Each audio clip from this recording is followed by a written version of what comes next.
Olá, sou eu, Gustavo Oliveira, mais uma vez aqui, direto do nosso canal e novamente para a nossa segunda etapa, né, e última da entrevista com o César Ferreira, esse meu grande parceiro de trabalho já há muitos anos. Estamos aí na estrada junto, né, César? Mais uma vez aí, obrigado pela tua presença. Eu que agradeço. A gente preferiu gravar em 2 blocos, pessoal, para que vocês pudessem pegar o conteúdo total e tivesse a maior quantidade de informação possível, só que podendo tomar uma aguinha, um cafezinho entre um vídeo e outro. Né?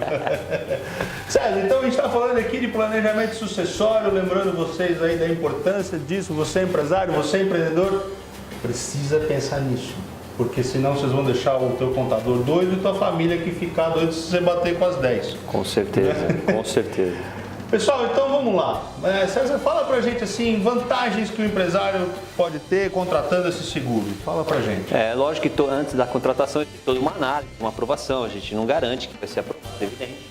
Mas uma das maiores vantagens é você ter uma liquidez suficiente para honrar a parte que cabe aos herdeiros do sócio falecido. Você ter capital suficiente que não vai atrapalhar o seu capital de giro. Você ter uma condição de não ter pessoas estranhas entrando na sociedade. Porque se você não tem a liquidez necessária para honrar, às vezes você vai ter que receber a esposa, o filho, e às vezes não seja uma pessoa competente para dar a continuidade nos negócios que o pai começou. Às vezes não é nem questão de competência, às vezes é uma questão de afinidade. Eu falo para vocês porque eu já vivenciei isso. Às vezes não é nem questão da pessoa ser competente ou não, mas é que aquelas pessoas que estão junto na estrada, que conceberam um negócio junto, eles vibram na mesma sintonia, eles tocam a coisa no dia a dia. Quando vem uma pessoa estranha, por melhor que seja... E às vezes é de uma área totalmente diferente, sabe? Então a empresa vai ter um custo de ensinar essa pessoa, de treiná-la, e tudo isso gera um desconforto. Tem uma coisa que eu gosto de falar para as pessoas, que o pessoal não presta muita atenção em contrato social de empresa. E aí fica outra dica para você. Todo contrato social que é feito, ele tem lá uma linha de sucessão em causa de morte, que é justamente a cláusula que vocês pedem uma redação específica, né? Sim, onde está sendo contratado um plano específico da seguradora tal, que tem como objetivo comprar as cotas do sócio, as cotas que seriam dos herdeiros do sócio falecido. Exato, e ninguém presta atenção nisso. Então, toda vez que você for mexer no seu contrato, dê uma olhadinha nessa cláusula, porque ela é uma cláusula obrigatória. Sem ela, o contrato não pode ser registrado. É óbvio que a sua cláusula não vai estar igual com o seguro contratado hoje, se você não tiver um seguro desse contratado. Mas... fica aí a dica para você dar uma olhadinha, só uma provocação. Como é que está a tua cláusula de morte hoje? Vai lá e dá uma olhadinha, porque isso o pessoal não presta atenção, faz no automático, do jeito que der, entendeu? Exato. E então, falando essa vantagem também, qual a vantagem para os herdeiros? Exatamente. Por exemplo, meu filho, que é engenheiro, se eu vier a falecer, será que ele vai gostar de entrar num escritório de consultoria financeira? Acreditamos que não. Então, será que não é melhor para ele ter a parte que lhe cabia do meu falecimento em dinheiro e não ter mais questionamentos? E ele toca a vida dele sossegado. Então, isso traz uma vantagem para os herdeiros de não ter que questionar na justiça qualquer coisa contra a empresa, né? Quando você tem uma liquidez suficiente para honrar todos os haveres de um falecimento de um dos sócios, é o caminho mais fácil para resolver todas as questões. Evita problemas familiares, situações desagradáveis judiciais e também não vai estar entrando numa atividade que não lhe é confortável continuar. E além do que, vamos dizer que ele aceite receber mensalmente um determinado valor. Será que o herdeiro vai querer ficar dependente desse negócio? A gente não sabe o destino dessa empresa, a gente não sabe se essa empresa vai continuar. Então, para ele também é importante que ele entenda a importância dos herdeiros, né, de motivar, às vezes, o empresário a pensar nisso também. O pai dele, né? Opa, é importante você pensar nisso, né? Para o nosso futuro, preservar o nosso patrimônio e tudo mais. É fundamental, eu acho que todo empresário que tenha, né, amor à sua família e que não planejou a sucessão da empresa treinando, né, os seus herdeiros para assumir o seu posto e em vida já assumir, Exato. Porque em vida é fácil assumir, mas depois que morreu é complicado. Exatamente. E aí você diz pra gente, César, claro, a pergunta que não quer calar, né? Essa é a pergunta do milhão, César. Quanto isso custa? Isso é muito legal, gente, porque assim, ó, o custo não é o que impede o empresário, às vezes, de formalizar um negócio. Porque para você contratar um nível de apólice como essa, você precisa ter uma boa saúde, não uma excelente saúde, uma saúde razoável, onde você se cuide. Custo faz parte, evidente. Estamos né? falando de saúde da pessoa física e não da pessoa de coração. Não, exatamente, é a saúde da pessoa física, porque os segurados são os sócios. Quem paga é a empresa, quem recebe a indenização é a empresa. Então, no que diz respeito a essa questão de custo, é algo que é muito flexível. Mas eu vou dar um parâmetro. Por exemplo, uma pessoa de 37 anos, se ele quiser uma apólice de 3 milhões de reais, a empresa vai desembolsar por mês aproximadamente R$1.000. Sendo que daqui 10 anos... Para tudo. Oi? Pois não? R$1.000. R$1.000 por mês. Para uma pessoa de 37 anos. 3 milhões. 3 milhões e 200 mil é essa faixa. Você está dizendo que as pessoas não fazem uma apólice de seguro dessa para resolver o problema da família inteira. Tudo bem, vamos partir da premissa que o cara que vai lá, faz aquela corridinha lá, né, em volta do lago e tal, enfim.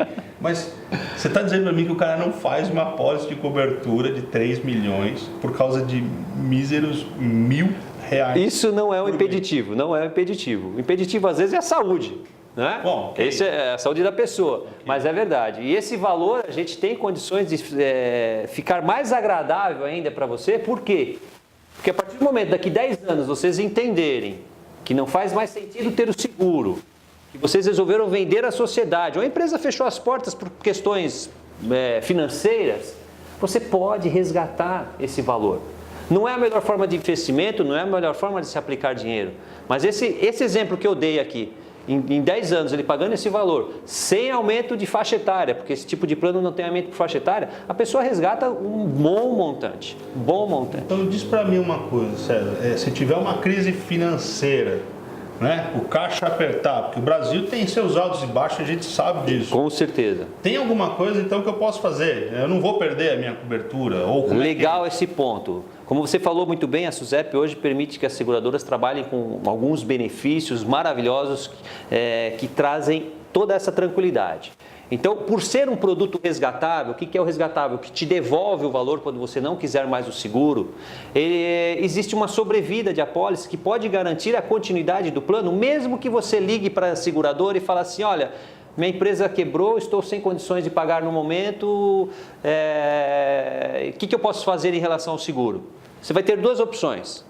Ou você resgata os valores a que você tem direito, e quando você resgatar, esse resgate vai para a pessoa física, não vai para a pessoa jurídica. O único valor que vai para a pessoa jurídica é a indenização em caso de falecimento para comprar as cotas. Em caso de resgate, esse resgate vai para os sócios, na saída de um sócio e tudo mais.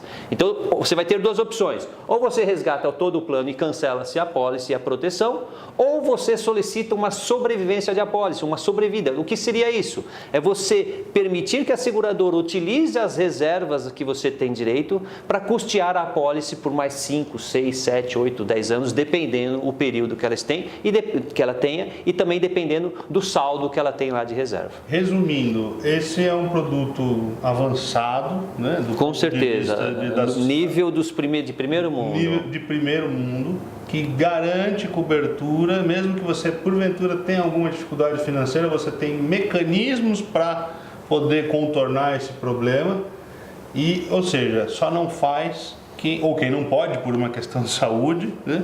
Ou quem efetivamente não quer. Perfeito. E claro, os valores vão oscilar, pessoas mais velhas, a gente sabe que tem todo um cálculo atuarial, mas a gente está vendo aqui que os valores são absolutamente possíveis. E é lógico que a seguradora permitindo coberturas de até 100 milhões, ela não vai brincar em serviço, correto? Sem dúvida. Por quê? Porque é uma cláusula, é uma apólice de cláusulas incontestáveis, sem cláusulas de exclusão. O que significa isso? Que você tem por contrato a certeza de que a indenização vai ser paga.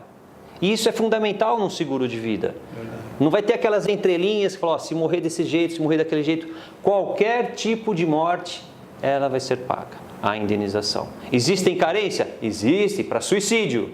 Suicídio, mas se paga, mas tem uma carência de alguns anos, aproximadamente 3 anos. Olha, César, eu não tenho nem como te agradecer a sua presença, o seu conhecimento aqui junto com o nosso pessoal, nossos empresários, amigos aqui do canal. Espero que no futuro possamos falar de outros temas aqui que abordem, que sejam do interesse do empresário. E fica aí a dica, pessoal. Percebam, planejamento sucessório não é nós lá na Oliveira Associados fazemos através de holding, administração de bens próprios, mas isso também faz muito sentido porque na operação de uma empresa muitas vezes somos difíceis de sermos substituídos. E isso pode ser pensado de N maneiras, mas acho que o planejamento sucessório é um produto e tanto fantástico, acessível para qualquer empresa. E fica aqui a dica. César, mais uma vez, obrigado aí pela sua visita. Valeu, campeão. Pela entrevista. Eu que agradeço. E um abraço a todos. Próximo vídeo, com a pessoal. disposição. Clica aí, assina o canal. Valeu.